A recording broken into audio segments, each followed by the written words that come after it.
Frase imposible. La trataban como si fuera un mueble, y por eso nadie notó que toda la casa llevaba meses confesando a través de sus manos. West Feliciana Parish, cerca de San Francisville, Luisiana, 1859. La plantación Montrose no tenía un fantasma, tenía un sistema. Y ese sistema funcionaba porque casi nadie miraba donde debía. La cocina, el cuarto de enferma y los papeles que viajaban entre ambos. Ahí estaba el mecanismo. Botellas de láudano que subían como si fueran provisiones. Recibos domésticos que escondían otra contabilidad. Firmas que aparecían cuando la viuda debía estar sedada. Y una herencia entera avanzando sobre la idea de que una mujer podía ser declarada incapaz sin necesidad de demostrar demasiado. El hallazgo no ocurrió en un despacho ni en un salón. Ocurrió bajo un cajón de harina. Había un fondo falso, una tabla más nueva, mal ajustada, clavada con prisa. Dentro, un cuaderno pequeño, piel de ternera deformada por el calor, hebilla de latón doblada hacia adentro, una esquina chamuscada, el lomo cosido con hilo azul, desteñido, como una reparación hecha para salvar lo útil,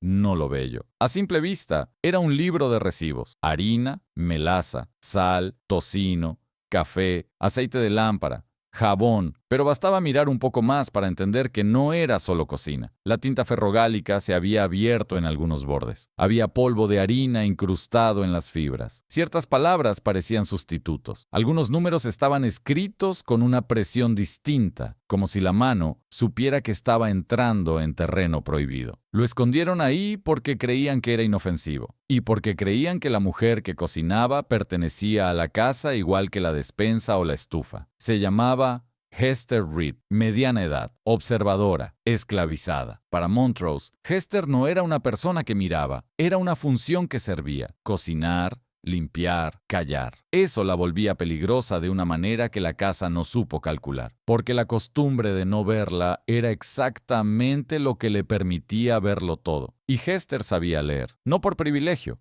por necesidad. Aprendió recogiendo restos: una etiqueta, una nota, un sello, una bolsa de café, una palabra repetida demasiadas veces. Aprendió sin permiso. Y en una plantación, eso bastaba. No hacía falta escribir el castigo para aplicarlo. En 1859, ese cuaderno ya registraba algo más que compras. Hester lo había entendido antes que nadie. Las botellas medicinales aparecían junto a la despensa. Los cordiales se cargaban como gasto doméstico. Las fechas de ciertas entregas coincidían con días en que arriba se hablaba de descanso, nervios y debilidad. La mujer en el centro de todo eso era Clara Montrose. No era viuda del dueño, joven, encerrada arriba. La versión pública era conveniente. Estaba frágil, alterada, inestable. Los vecinos y el clero tenían palabras suaves para una operación dura. Decían duelo, decían nervios femeninos, decían protección. Pero Hester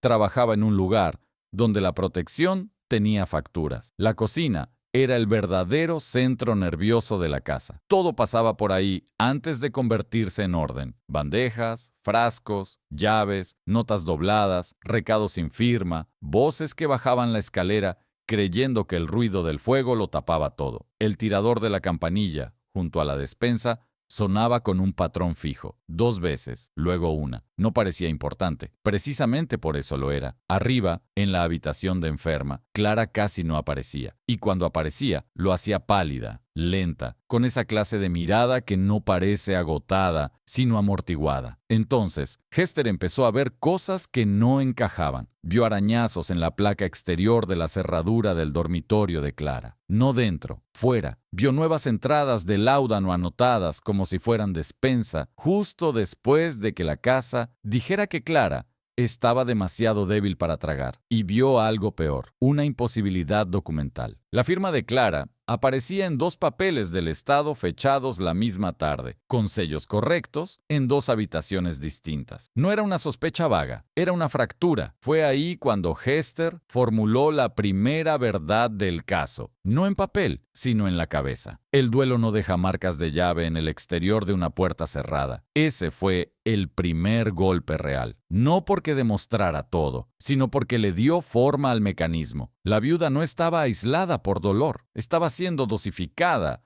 vigilada y utilizada mientras la casa preparaba papeles a su alrededor. Hester no tenía apellido útil, no tenía tribunal, no tenía derecho a equivocarse, pero tenía lo único que una casa como Montrose siempre termina dejando atrás: patrones. Y los patrones, cuando se escriben, dejan de parecer atmósfera, se vuelven método. Esa noche, Hester subió por la escalera de servicio, la estrecha, con el centro de los peldaños hundido por años de pasos sin nombre. El pasillo de arriba olía a aceite de lámpara y lino húmedo. La cerradura de Clara tenía el metal raspado, brillante en las heridas. No llamó como quien visita, llamó como quien verifica una pared. Desde adentro, una voz casi sin aire dijo su nombre. No fue el comienzo de una amistad, fue el comienzo de una alianza técnica. Hester ofreció lo que tenía: páginas escondidas, horarios memorizados, entregas registradas, nombres oídos detrás de puertas, y una prueba silenciosa de que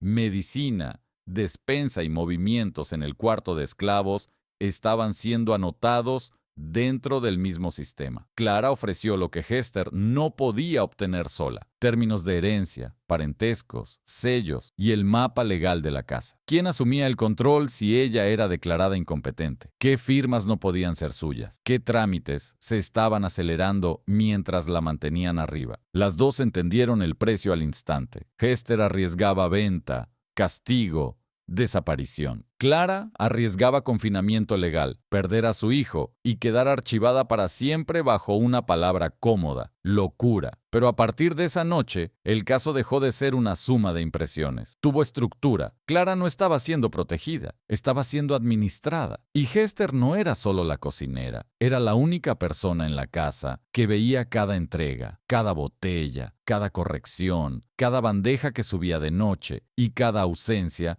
que luego se convertía en versión oficial. Entonces el cuaderno cambió de naturaleza. Ya no era un libro de gastos, era un registro de control. En una de las últimas páginas que Hester mostró, el hilo azul sujetaba 2 hojas, como si alguien hubiera intentado reparar una rotura demasiado visible. En el centro había una línea distinta, menos doméstica, más seca, casi contable. Clara la leyó y entendió lo que el resto de la casa todavía no sabía. El cuaderno no solo registraba consumo, registraba conducta. ¿Por qué se dará a Clara precisamente los días en que se movían papeles de herencia? Ahí estaba la pregunta que abría todo. No la pregunta sentimental, no la pregunta de superficie, la pregunta que convierte una casa en expediente. Y mientras Montrose seguía respirando con su calma de institución segura de sí misma, 2 mujeres empezaron a leerla como se lee una confesión, línea por línea, cifra por cifra, entrega por entrega. El caso ya no dependía de lo que una mujer dijera, dependía de lo que una casa había escrito sin querer. La casa Montrose tenía 2 circulaciones. La de afuera era la galería blanca, los saludos medidos, el comedor donde la plata brillaba más que las personas que la cargaban. La otra corría por la cocina y la escalera trasera, tablas hundidas al centro, pasamanos pulido por manos sin firma, bandejas y frascos subiendo con la misma discreción que los recados peligrosos. Esa noche, Hester dejó encendida una sola lámpara junto al fogón. La luz cayó en ángulo sobre la mesa de nogal. El libro de recibos quedó abierto allí, con el peso oscuro de algo que ya había dejado de ser doméstico. Clara no bajó, no porque no quisiera, porque la casa no estaba permitiendo que una mujer, en su posición, circulara por sí sola. Hester subió con una hoja doblada y con algo peor que una sospecha: la certeza de que ese cuaderno ya había sido intervenido. El cuarto de Clara olía a aceite viejo, lino húmedo y aire recalentado. Debajo de todo, el dulzor espeso del láudano. Clara habló desde la cama sin alzar la voz. No estoy enferma como dicen. Lo dijo con una calma que desmentía meses enteros de versión oficial. Hester dejó la página sobre la colcha. El papel conservaba harina en las fibras. La tinta se había abierto en los bordes. Entre café, melaza y aceite de lámpara había una línea que no pertenecía a una cocina normal. 2 onzas vainilla, / 6 onzas cordial, / azúcar blanca extra. Fecha: 14 de agosto de 1859. Iniciales: CM. Clara la leyó una vez, luego otra. El cambio en su cara fue mínimo. pero suficiente. La mano derecha fue a la manta y apretó tela.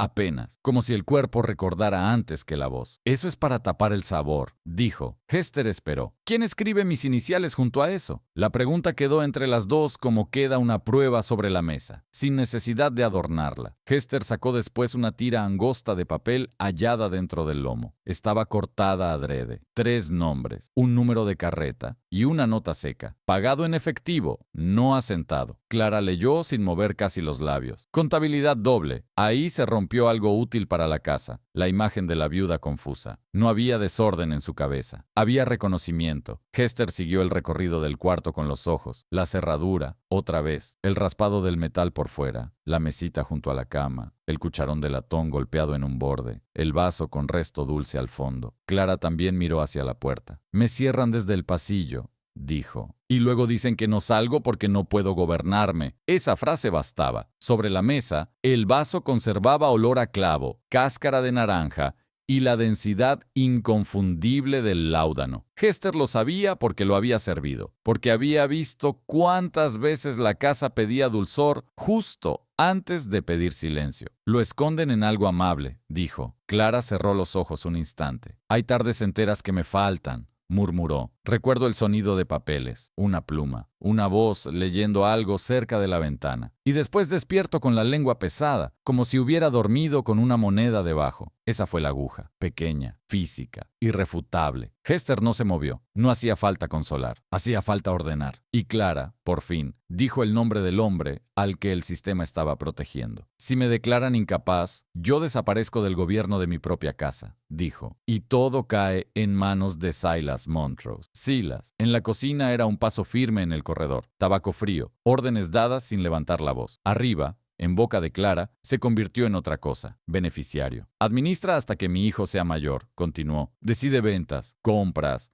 transferencias. Decide quién firma y quién ya no hace falta. Entonces, la casa dejó de parecer simplemente cruel, se volvió legible, un hombre que ganaba, un método para callarla y una parroquia dispuesta a llamarlo cuidado. Hester puso la otra mitad sobre la cama. La medicina entra por la cocina, dijo, nunca por delante, y a veces el doctor entra con su estuche pesado y sale con él más liviano. Clara abrió los ojos del todo. Elias Van. El nombre cayó con el peso de una pieza ya esperada. La parroquia confiaba en él. Eso era lo que volvía útil su presencia. Un médico respetado convierte la coacción en tratamiento con solo quedarse de pie en el cuarto correcto. El acuerdo entre las dos no necesitó ceremonia. Hester ofreció páginas escondidas, horarios, entregas, entradas de despensa, caminos de servicio y el libro como contrarregistro. Clara ofreció nombres, parentescos, lenguaje legal, sellos, firmas y el esquema exacto de lo que estaban intentando hacer con ella. Las dos sabían el costo. Hester llevaba semanas oyendo el tipo de rumor que corre bajo una plantación antes de una venta. Después de la cosecha, algunos desaparecen del cuarto de esclavos y nadie vuelve a preguntar por ellos en voz alta. Clara conocía el suyo, un traslado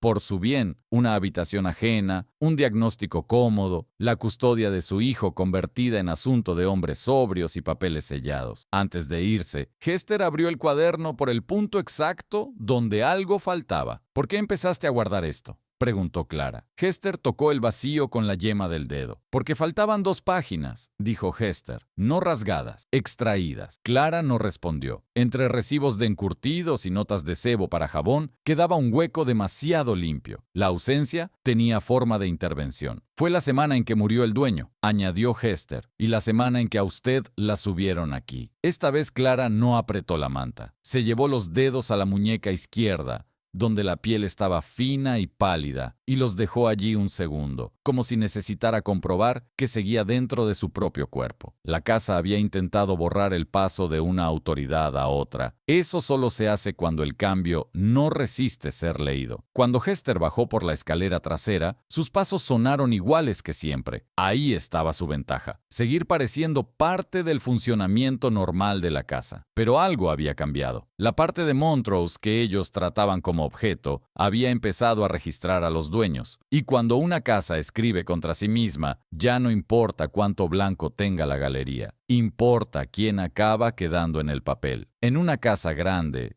la verdad no suele vivir en un solo documento. Se reparte. Un libro guarda el gasto, otro guarda la versión, otro guarda lo que la parroquia aceptará como normal. Montrose tenía todos: cuentas del algodón, impuestos parroquiales, inventario de herencia, notas médicas, registros de cocina. Separados, parecían rutina. Juntos, empezaban a rozarse. Y cuando dos papeles rozan el mismo día, alguien termina perdiendo la coartada. A la mañana siguiente del pacto, Hester abrió el libro de cocina por la página 47. La ventana de la despensa dejó ver el filigrana solo al inclinar la hoja. El aire olía a café molido y grasa tibia. El fogón aún conservaba calor de la noche. La línea seguía allí. 2 onzas vainilla / 6 onzas cordial / azúcar blanca extra. CM, 14 de agosto de 1859. Doméstica a primera vista. Precisamente por eso útil. La otra pieza apareció ese mismo día en el despacho del suegro muerto. Clara la encontró en el cajón inferior, entre facturas médicas todavía no reordenadas. El papel era más fino, los bordes cortados limpios, la firma,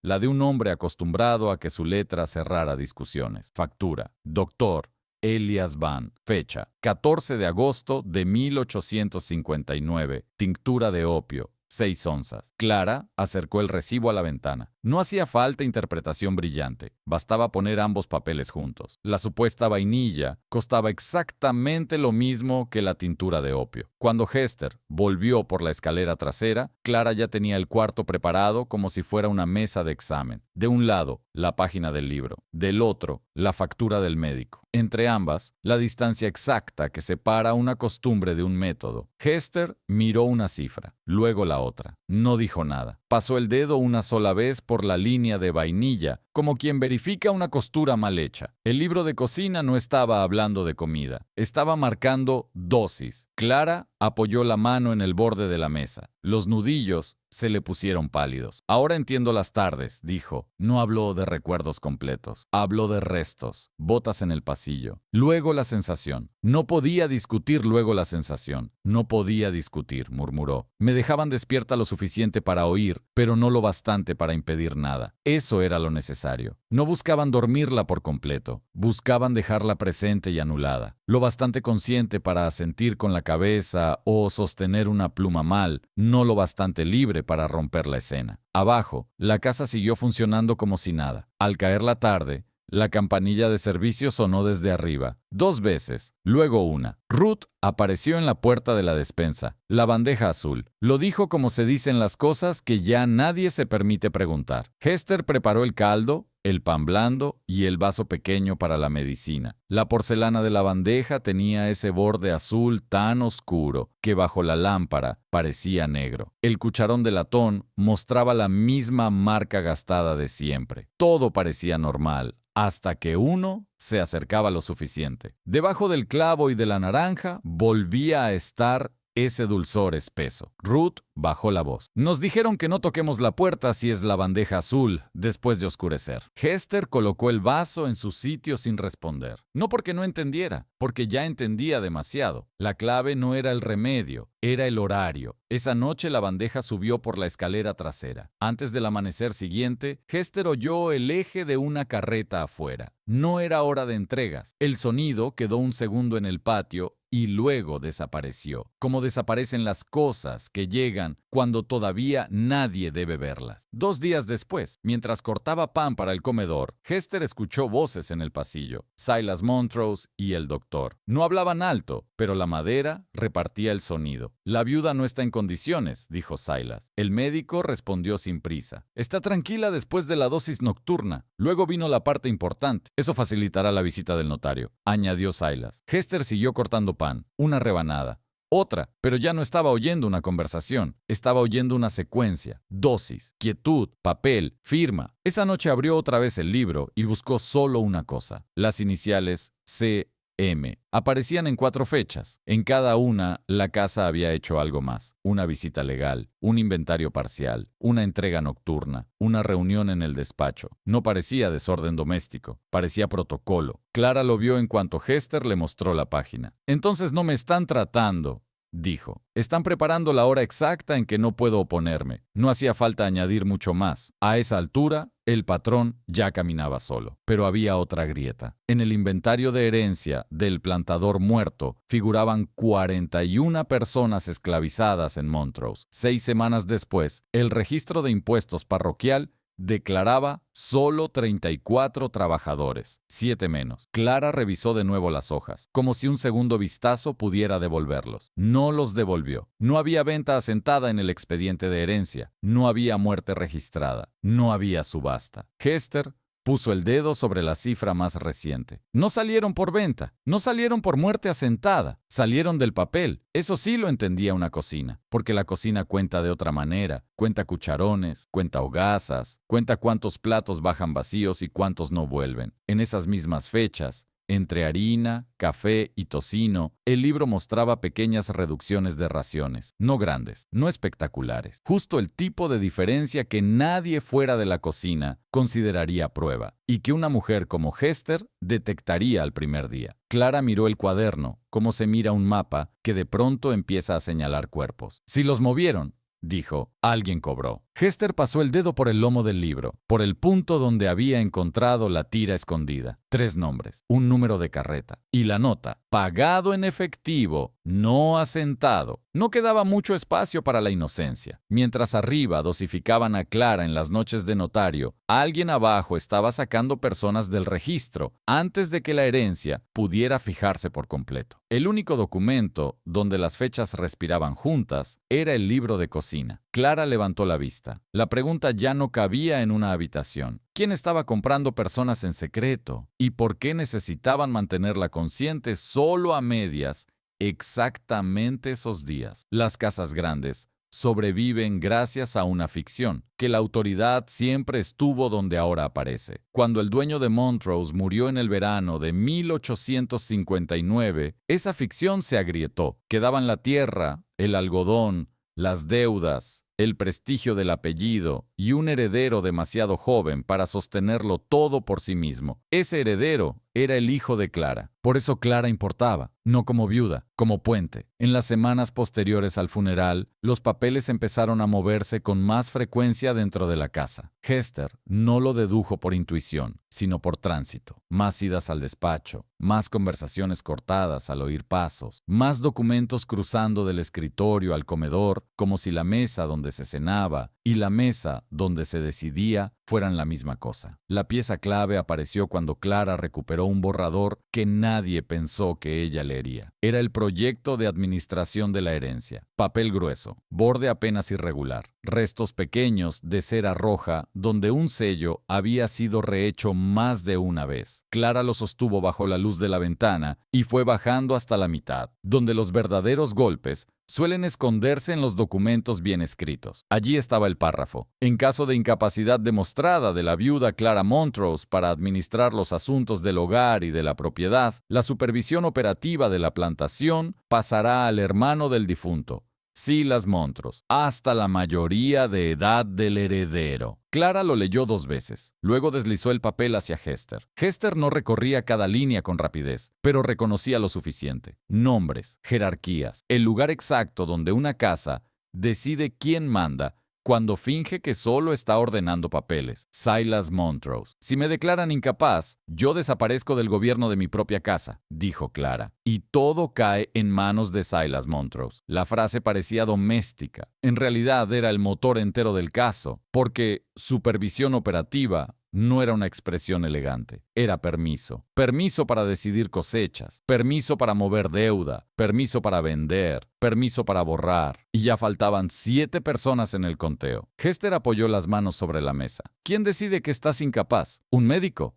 dijo Clara. Y un testimonio que parezca sobrio. Eso bastaba. El doctor Elias Van no estaba allí para curar una viuda. Estaba allí para darle forma aceptable a una transferencia de poder. También necesitan documentos firmados, añadió Clara. Hester pensó en las tardes partidas que Clara recordaba. Una pluma, voces de hombres, una hoja abriéndose cerca de la ventana. No querían solo declararla incompetente, querían dejar firmado que había obedecido antes de que la parroquia aceptara llamarla incapaz. La secuencia era limpia. Primero la firma, después la invalidez, luego la versión oficial. Clara seguiría unida en papel a decisiones que no había podido discutir. Hester abrió el libro de cocina. Las fechas seguían haciendo lo suyo. 14 de agosto, dosis fuerte, visita del médico. 15 de agosto, reunión en el despacho. 17 de agosto, llegada del notario. Las palabras eran pequeñas: azúcar, cordial, especias, pero ya no parecían cocina. Esos son los días, dijo Clara. Hester alzó la vista. Clara tardó un segundo en continuar. Y ese segundo dijo más que cualquier adjetivo. Los días en que firmé cosas que no recuerdo firmar. No había histeria en su voz, solo una forma de fatiga que ya había pasado por la vergüenza y había salido convertida en precisión. Me dejaban sentada, con la mano útil y la cabeza inútil, dijo, lo bastante viva para parecer presente. Eso era exactamente el punto. Si alguien dudaba más tarde,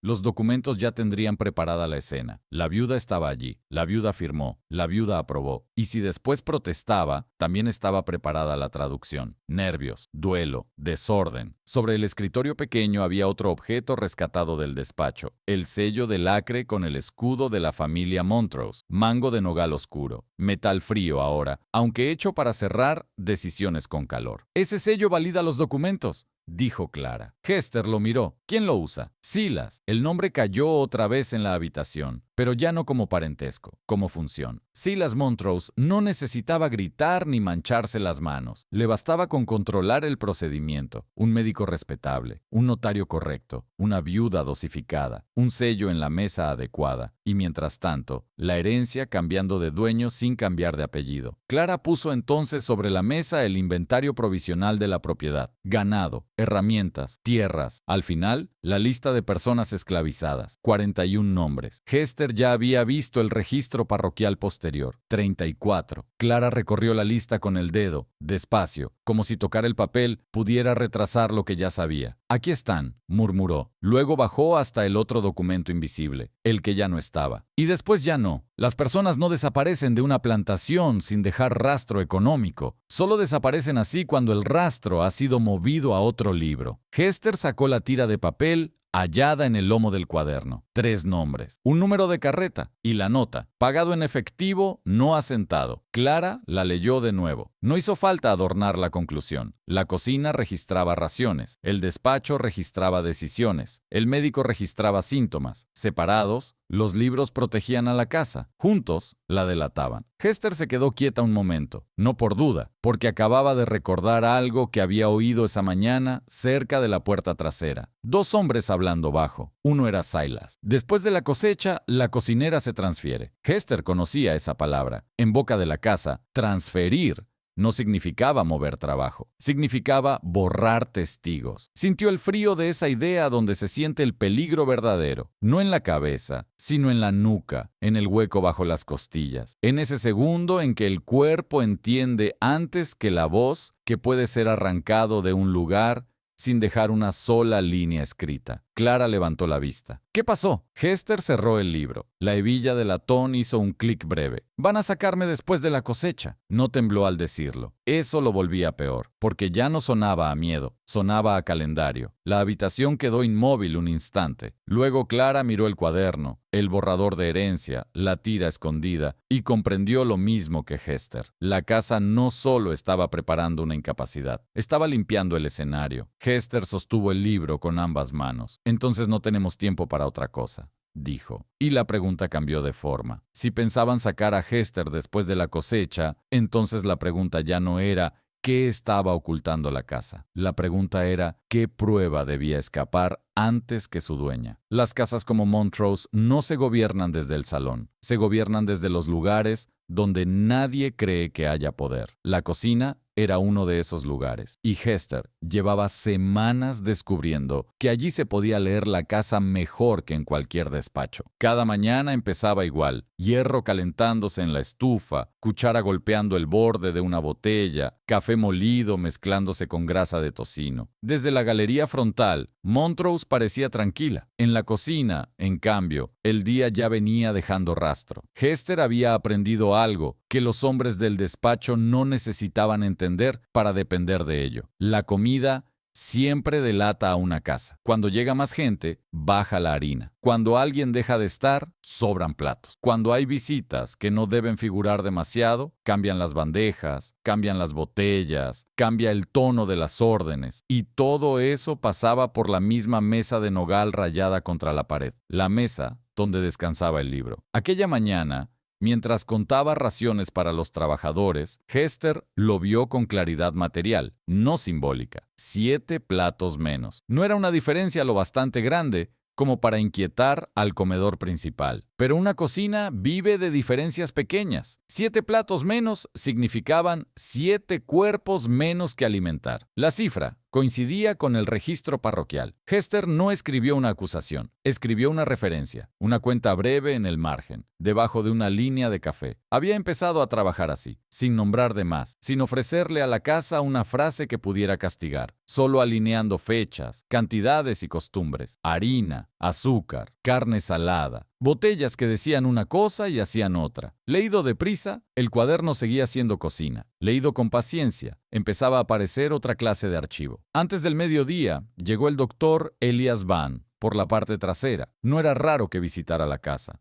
Lo raro fue otra cosa. Entró sin maletín. Hester lo vio al primer segundo. La puerta trasera se abrió con su quejido húmedo. El médico inclinó apenas la cabeza y cruzó la cocina, como si atravesara una zona muda, pero las manos iban vacías. Eso sí era una anomalía. Hester siguió cortando pan. No preguntó. Escuchó cómo los pasos subían por la escalera trasera. Poco después oyó botas en el corredor del piso superior. Silas. Luego una puerta cerrándose. Eso bastaba. Médico arriba. Silas arriba. Puerta cerrada. La casa podía cambiar de vocabulario. El patrón no. 20 minutos más tarde, el doctor bajó, y ahora sí llevaba el maletín negro. Hester no levantó la cabeza, solo desplazó el cuchillo por el pan con la misma cadencia de siempre, pero lo miró de reojo. El maletín no había cambiado de tamaño, había cambiado de peso en la mano del médico, como si algo que debía estar dentro se hubiera quedado arriba. Un poco después, Silas bajó con papeles doblados. Hester no necesitó oír ninguna orden para entender el orden de la escena. Tomó el libro y dejó una línea doméstica. Azúcar extra. Despacho. Eso bastaba para fijar el momento, porque el despacho siempre pedía azúcar cuando había visitantes. No era explicación, era marca. Esa noche, Clara repasó la página con ella. Las fechas ya no parecían fechas sueltas, parecían pasos. Visita del médico, bandeja azul, papel desplegado, firma. Clara pasó el dedo por las líneas. Esto no es solo registro, dijo. Es procedimiento, no una excepción, una rutina. Hester no respondió. No hacía falta. El sistema no estaba en los grandes gestos. Estaba en la repetición tranquila con que la casa convertía una sedación en algo que parecía servicio doméstico. Pero había otra capa, las entregas nocturnas. Hester llevaba semanas oyéndolas antes del amanecer, cerca de los establos. No era tráfico de algodón, no eran suministros normales. El sonido siempre era el mismo, un eje viejo, un chirrido corto, el tipo de carreta que no se usa para recorridos largos, sino para mover algo sin llamar a nadie. Abrió el lomo del libro con cuidado. La tira seguía allí. 3 nombres, un número de carreta y la nota, pagado en efectivo, no asentado. Clara la leyó en silencio. Pagaron fuera del inventario. Hester asintió. Si hubiera sido una venta formal, existiría rastro, pero el rastro estaba en otra parte. O mejor dicho, estaba partido entre varias partes, como si la casa hubiera confiado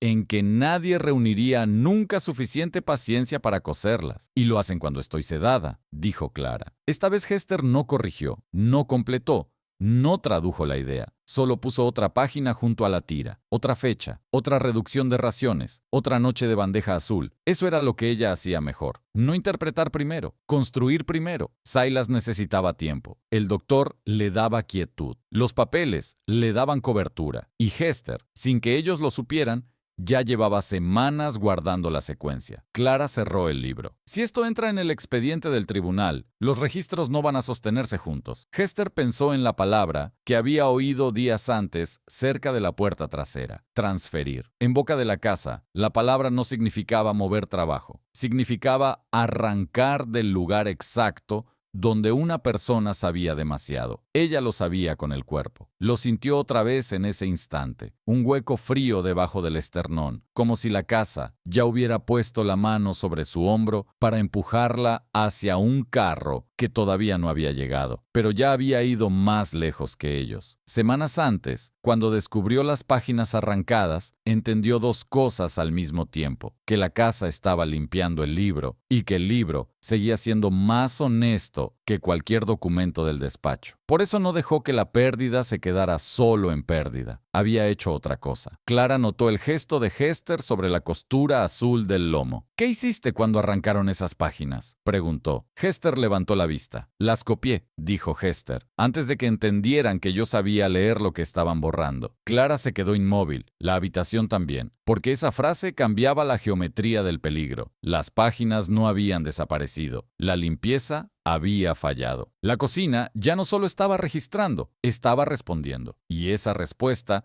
no había salido del despacho, ni del médico, ni de la familia. Había salido de Hester. Ahora existía una posibilidad nueva, más peligrosa que todas las anteriores: devolver al libro lo que la casa había intentado quitarle y hacerlo en un lugar donde ya no pudieran recogerlo después. Clara miró el cuaderno como si ya no viera un objeto doméstico, sino una vía de salida. Y si el libro entraba en el expediente de la herencia, la casa dejaría de decidir qué versión de sí misma sobrevivía. La pregunta dejó de ser teórica. ¿Cómo meter un libro de cocina en el registro oficial de una herencia antes de que la casa descubra que la cocina ya empezó a escribirle en contra? En una investigación, hay un punto en que la sospecha deja de empujar. A partir de ahí, lo que llega ya no abre el caso. Lo confirma. Hester y Clara alcanzaron ese punto una tarde de septiembre, con el aire tan húmedo que los bordes del papel empezaban a hincharse. La pieza que abrió la verificación no salió de la cocina. Salió de un cajón del despacho. Era un cuaderno médico de Elias Van. Tapas de cuero oscuro, escritura inclinada, entradas breves, el tipo de registro que un hombre guarda para sí porque no espera que nadie fuera de su oficio lo lea con atención. Clara encontró una línea que reconoció al instante. Mrs. C.M., tranquila después de la dosis vespertina. 14 de agosto de 1859. No necesitó mirar el libro de cocina para saber lo que estaba viendo, pero igual lo hizo. Esa noche, cuando Hester subió por la escalera trasera, Clara dispuso 3 piezas sobre la mesa, como si ya no estuviera reuniendo indicios, sino ajustando una prueba: el cuaderno médico, el recibo del láudano, la página 47 del libro de cocina. 3 registros distintos, una misma maniobra. Hester se inclinó sobre la mesa. En el cuaderno del médico, tranquila después de la dosis, parecía una frase correcta,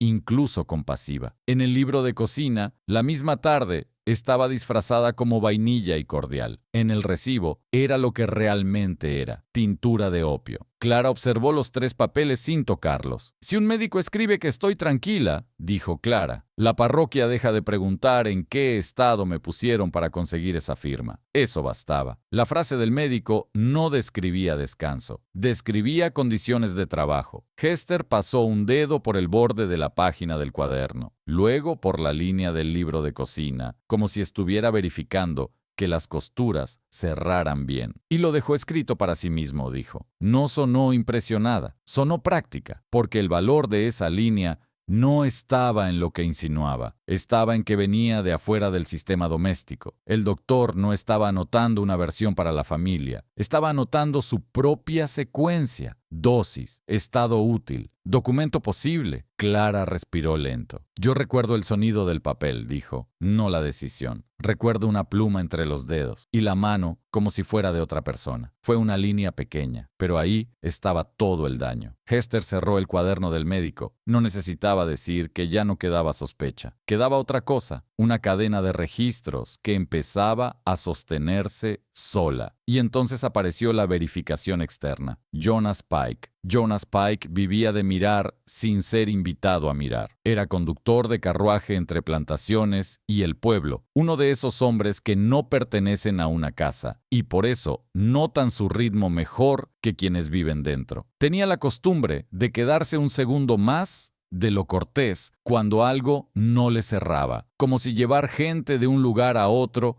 le hubiera enseñado que casi todo empieza por el orden en que entran y salen las personas. Semanas después, en el mercado de St. Francisville, un ayudante del sheriff le habló sin demasiada ceremonia. Jonas recordó 3 jueves distintos, 3 visitas del Dr. Van, y siempre el mismo orden. El médico entraba por la cocina sin maletín, subía por la escalera trasera, salía después con el maletín en la mano, y luego venía la parte que Jonas no olvidó. Pocos minutos más tarde, Silas Montrose aparecía arriba, en la galería interior, con papeles doblados. Los llevaba con el cuidado de quien no transporta correspondencia, sino resultado. Jonas no sabía qué decían esos documentos. No necesitaba saberlo. Recordaba el ritmo. Primero el médico, luego Silas, luego el papel. Cuando Clara oyó ese relato, no pareció sorprendida, pareció confirmada. La medicina y los papeles viajan juntos, dijo. Hester no corrigió la frase, la completó con hechos. Abrió el libro de cocina por las fechas de las bandejas azules. Luego sacó el recibo del láudano. Luego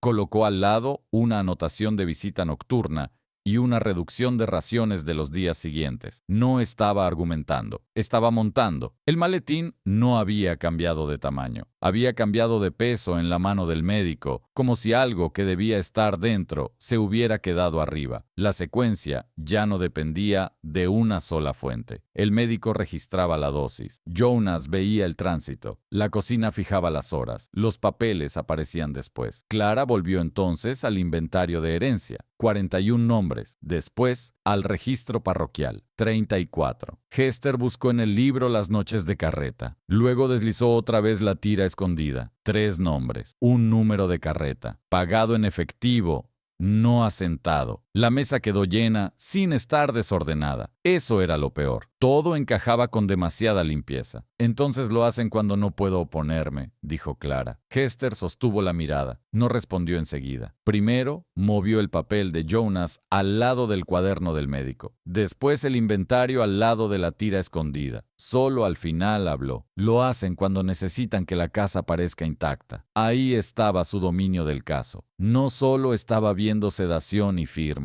Estaba viendo administración del momento exacto en que una objeción deja de poder entrar al registro. 4 registros distintos, una sola operación. Clara cerró el libro de cocina. La hebilla de latón hizo ese clic breve que ya empezaba a sonar como un reloj. Silas había dicho días antes una frase que Hester no había olvidado. Después de la cosecha, la cocinera se transfiere. No era amenaza teatral, era calendario. Hester lo sabía, y esta vez no lo pensó como idea. Lo sintió en la espalda, en la base del cuello, en ese endurecimiento del cuerpo que llega cuando una persona entiende que ya la han convertido en parte del próximo movimiento. Miró el libro. Las copias, las fechas, los huecos, los nombres que faltaban. Luego levantó la vista hacia Clara. Ya no necesitamos entender más, dijo. Necesitamos sacarlo. Clara comprendió de inmediato. La prueba ya no podía seguir viviendo donde había nacido. Si pensaban sacar a Hester de Montrose, entonces la prueba ya no podía seguir escondida donde había nacido. Tenía que salir antes que la hicieran salir a ella. En los sistemas que se creen cerrados, el error no suele entrar por escándalo. Entra por exceso de movimiento. Eso fue lo que pasó con los 7 nombres. Hasta ahí,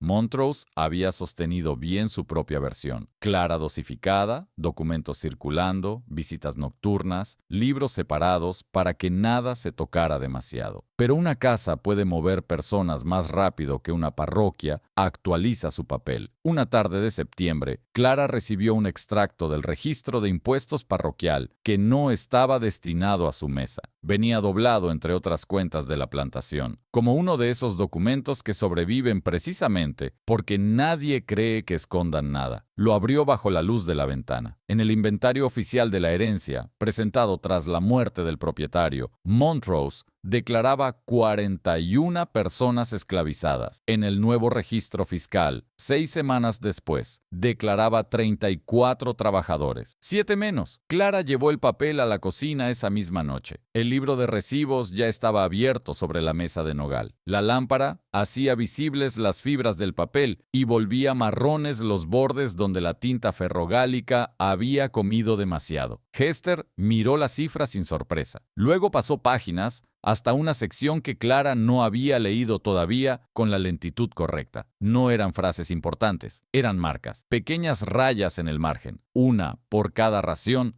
destinada al comedor de los trabajadores. Hester señaló, Clara contó. 34. La cocina ya había notado lo que la parroquia acababa de fijar. Después Hester volvió una hoja atrás. Ahí estaban las otras marcas, anotaciones que parecían domésticas, demasiado pequeñas para inquietar a nadie fuera de una cocina. Tocino extra para los hombres del establo, pan para la carreta. Clara no necesitó ayuda para ver las fechas. Coincidían con las noches de bandeja azul, coincidían con las visitas del médico, coincidían con el tipo de madrugada que Jonas Pike había recordado después. Clara cerró los ojos un instante. Entonces los movieron cuando yo estaba sedada. Hester no respondió enseguida. Abrió el lomo del libro y sacó la tira estrecha. 3 nombres, un número de carreta. Pagado en efectivo, no asentado. Clara la sostuvo bajo la lámpara. No era un registro completo, era algo peor, un resto de registro. Lo justo para demostrar que alguien había querido conservar el dinero sin dejarle al expediente una forma limpia de seguirlo. 3 están aquí, dijo Clara. Y faltan 4, dijo Hester. La cocina quedó inmóvil, porque ya no parecían cifras, parecían personas arrancadas del papel para que el dinero pudiera moverse sin dejar huella. Clara volvió al inventario original. Los 41 nombres seguían allí, firmes, en tinta negra pareja. Pero ahora la lista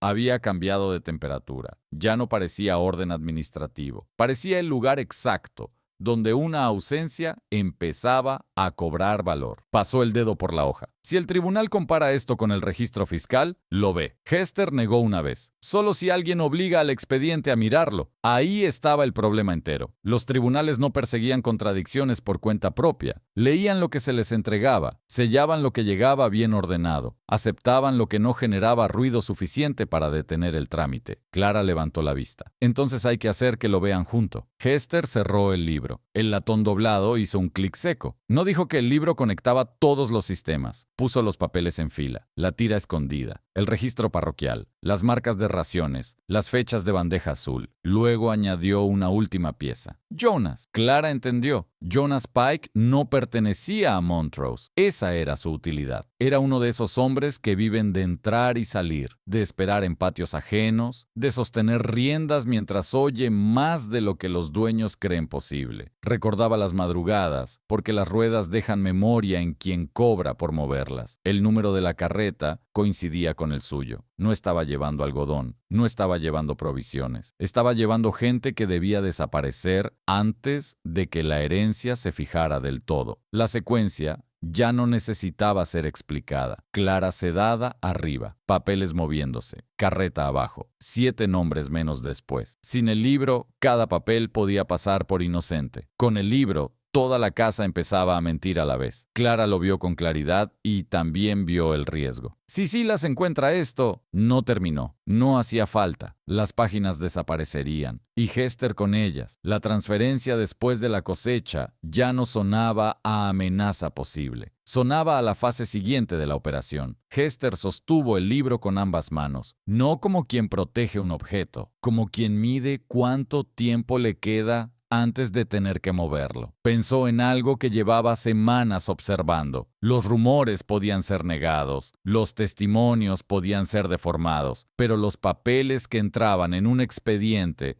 dejaban de obedecer por completo a la casa. Miró a Clara. El paquete del inventario. Clara tardó solo un segundo en seguirla. Dentro de 2 semanas, el inventario final de Montrose saldría hacia el tribunal parroquial de West Feliciana. Iba a incluir cuentas domésticas, recibos, gastos menores, todo lo que una casa grande manda para que parezca que nada falta. Justamente por eso, el libro podía viajar allí, disfrazado otra vez de lo que siempre había parecido ser. Hester pasó el pulgar por la costura azul del lomo, las páginas copiadas, las fechas, los huecos, los nombres que no debían haberse movido nunca fuera del registro. Si el libro entra en ese paquete, dijo Hester, deja de ser un secreto doméstico y se vuelve problema del tribunal. Clara respiró hondo. No era una idea elegante, era una salida estrecha, meter la verdad en el mismo mecanismo que había servido para esconderla. Pero si Silas descubría el plan antes del sello, la casa recuperaría el libro, ordenaría el castigo y todo volvería a su forma anterior. Una viuda frágil,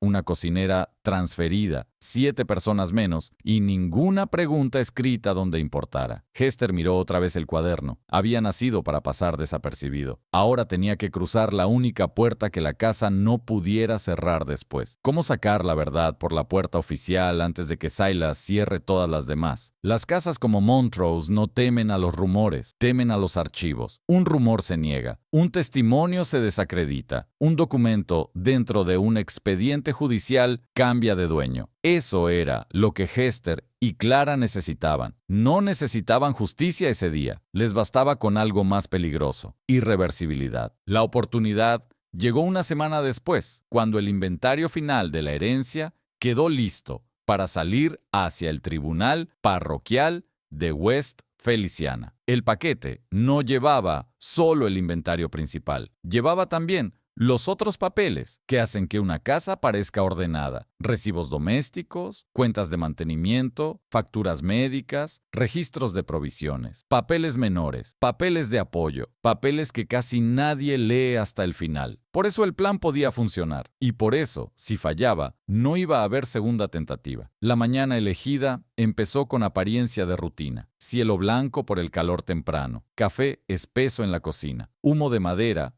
pegado a las bisagras, gallinas cruzando el patio trasero como si la casa no estuviera a punto de traicionarse a sí misma. Hester abrió el libro sobre la mesa de nogal: harina, melaza, café, y entre esas páginas, algo más: las copias. Semanas antes, cuando alguien había arrancado las páginas 32 y 33, Hester no había protestado, no había preguntado, no había dado a entender que había visto demasiado. Había hecho lo único útil: las había copiado, en papel apenas más estrecho, cosidas al lomo con el mismo hilo azul descolorido, lo bastante discretas para pasar desapercibidas al ojo que ojea, lo bastante exactas para romper una herencia si alguien las compara con calma. Hester soltó el pequeño cierre de latón. El clic fue mínimo. Luego quitó el broche con el mismo cuidado con que una persona retira un objeto del cuerpo de otra sin despertarla. El lomo cedió lo suficiente. Las hojas copiadas se acomodaron entre las originales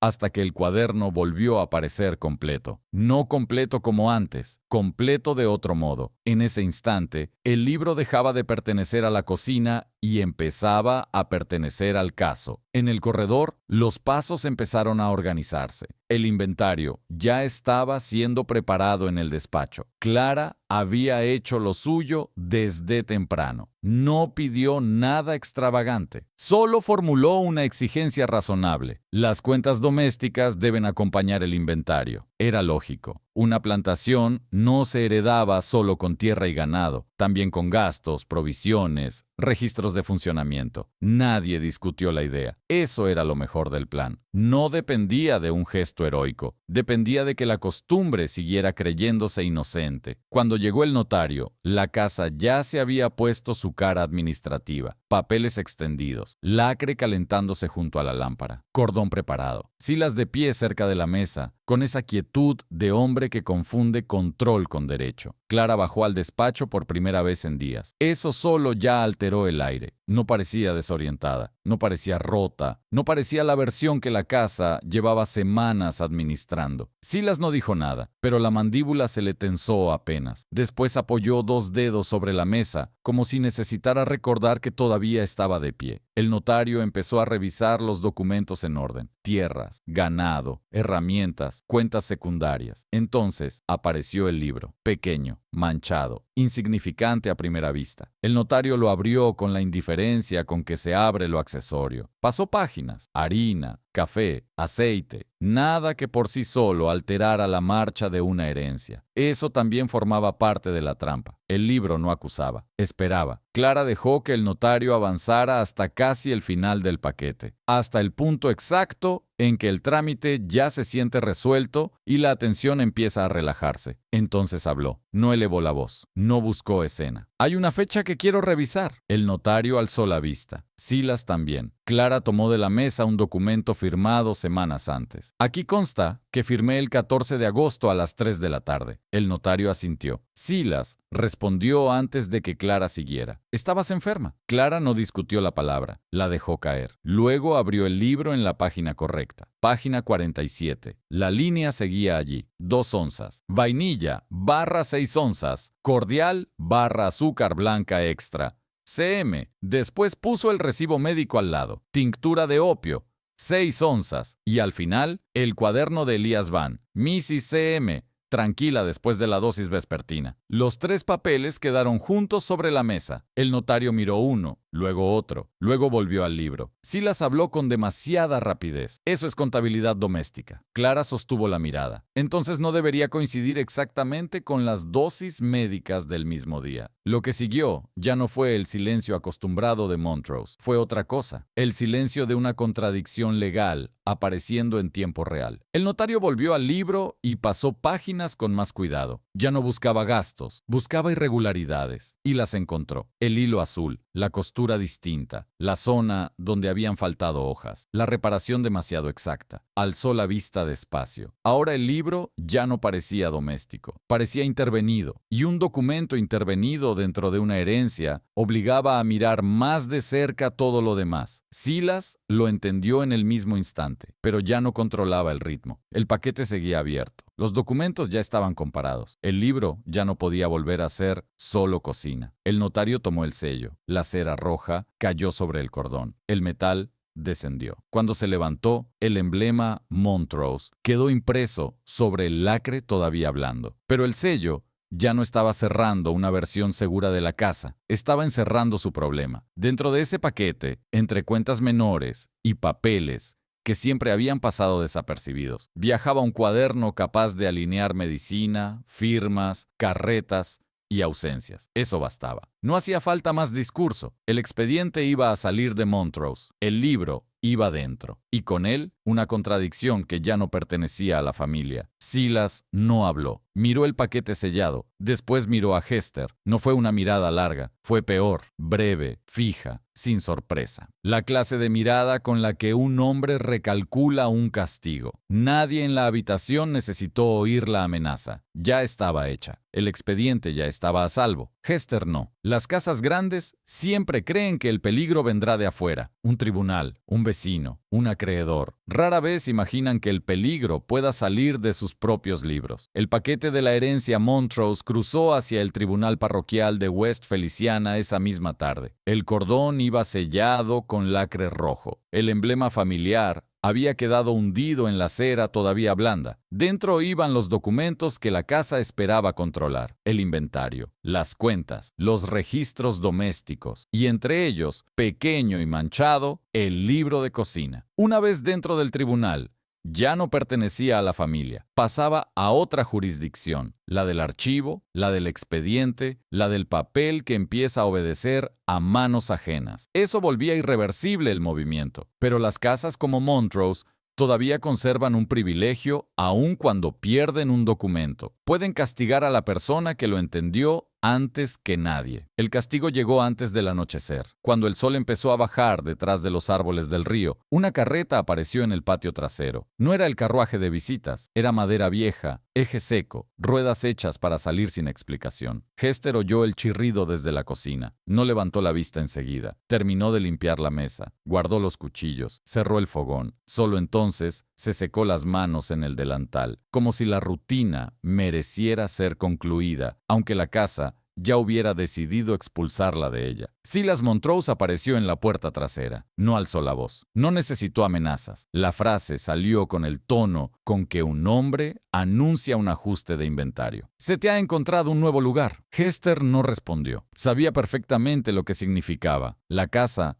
ya no podía recuperar el libro, pero todavía podía retirar del escenario a la persona que había aprendido a leerlo. 2 hombres aguardaban junto a la carreta. No eran trabajadores de la plantación. Sus botas estaban demasiado limpias. Eran el tipo de hombres que cobran por mover cuerpos hacia sitios donde el rastro se vuelve más delgado y el nombre deja de viajar con ellos. Hester cruzó el patio sin prisa. La galería blanca seguía donde siempre. Las columnas, las ventanas abiertas al calor del río. La casa conservaba intacta su apariencia, que era precisamente la forma en que había sobrevivido tanto tiempo. Cuando Hester subió a la carreta, no miró la casa. Ya no le pertenecía su cuerpo, pero sí le pertenecía una certeza. El libro había salido antes. La madera crujió bajo su peso. Uno de los hombres acomodó la lona. La rueda giró, y por un instante, mientras el patio quedaba atrás, la escena tuvo la limpieza brutal de todo lo administrativo. Una mujer removida, una casa inmóvil, ningún grito, ningún testigo dispuesto a nombrar lo que acababa de pasar. Después de eso, el expediente empezó a hacer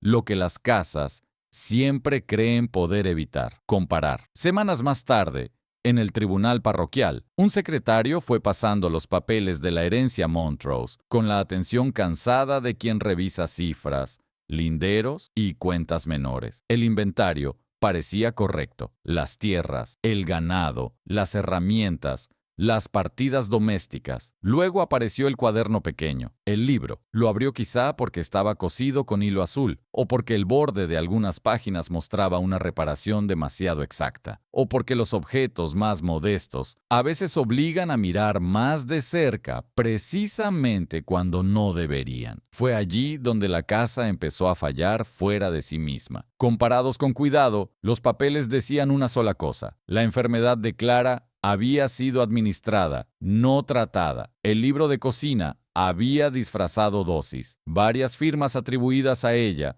coincidían con momentos de sedación o encierro, y al menos 7 personas habían sido removidas del inventario sin una venta clara asentada en el expediente. La contradicción no venía de un rumor, venía de fechas que cerraban demasiado bien. La vainilla del libro coincidía con la tintura de opio del médico. La nota de tranquila después de la dosis coincidía con documentos firmados ese mismo día. Las reducciones de raciones coincidían con la caída de 41 a 34 en los registros. La tira escondida, 3 nombres, un número de carreta, pagado en efectivo, no asentado, impedía que todo aquello pudiera seguir pareciendo descuido. En ese momento, el expediente dejó de administrar una herencia y empezó a administrar una contradicción. Y una contradicción escrita dentro del propio archivo pesa de otra manera. Obliga, demora, abre preguntas que ya no dependen del prestigio de una familia, sino de lo que el papel se atreve a conservar cuando sale de la casa. El nombre de Silas Montrose empezó a reaparecer en consultas posteriores. El del doctor Elias Van también. Los meses siguientes no trajeron una caída limpia ni un castigo ejemplar. Las casas raramente caen de inmediato. Primero se defienden con lenguaje,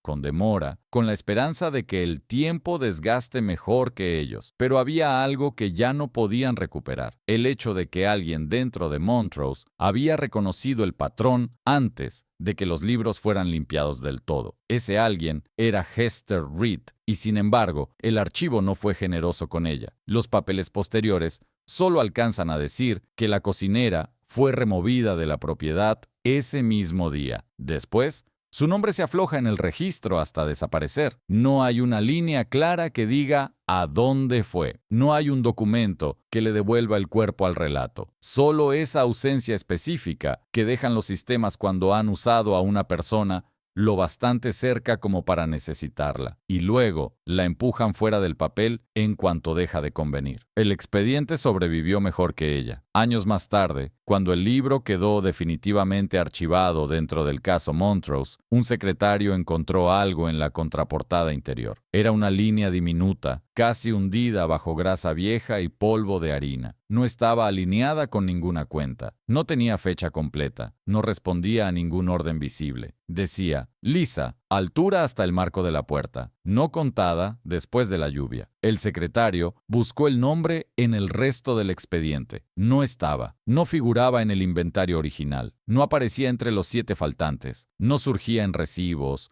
notas de traslado, ni en la tira escondida. Era un nombre que la casa había usado sin registrar y perdido sin contar. Y ese hallazgo habría una pregunta peor que todas las anteriores, porque los 7 ya eran suficientes para convertir una herencia en escándalo administrativo. Pero Lisa sugería algo más frío, que incluso dentro del contraarchivo de Hester había restos de otras ausencias que apenas alcanzaron a rozar el papel antes de volver a hundirse. Quizá Hester llegó tarde para algunos. Quizá solo alcanzó a anotar lo que el sistema todavía necesitaba mover. Quizá el libro no era el mapa entero, sino el fragmento que sobrevivió. La casa Montrose no cayó de inmediato. Las casas casi nunca lo hacen. Pero el mecanismo que la sostenía, medicina, silencio, contabilidad, autoridad prestada, quedó expuesto por el objeto más improbable de todos. Un cuaderno pequeño, con hilo azul en el lomo y harina incrustada en la tinta. El tipo de objeto que una casa deja años sobre una mesa sin imaginar que algún día puede volverse expediente, porque creen que los objetos no devuelven la mirada. Y porque creen que las manos que cocinan no dejan expediente.